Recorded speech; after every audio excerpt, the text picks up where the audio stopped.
Mount Kilimanjaro. Its three volcanic cones, Kibu, Mwazi, and Chira, is a dormant volcano in Tanzania. It's the highest mountain in Africa, with a summit about 4,900 meters from its base and 5,895 meters above sea level. The first people known to have reached the summit of the mountain were Hans Meyer and Loudon Balchler in 1889. The mountain is a part of Kilimanjaro National Park and is a major climbing destination. The mountain has been the subject of many scientific studies because of its shrinking glaciers and disappearing ice fields.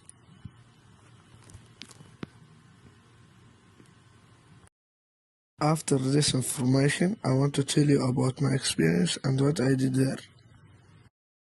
For a long time, I had a strong desire to climb Kilimanjaro. So last year, I volunteered to climb the mountain to raise money for a charity.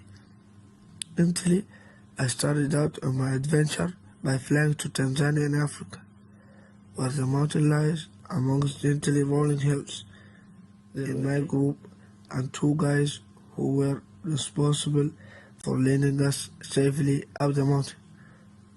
On the first day, I was full of enthusiasm. We were surrounded by brilliantly colored flowers and butterflies, and we stopped and watched in amazement as a line of army ants marched across our path. At one point, one of the guys pointed something and told me to keep still. I looked and I was delighted to see a family of blue monkeys. After this, the climb got very steep.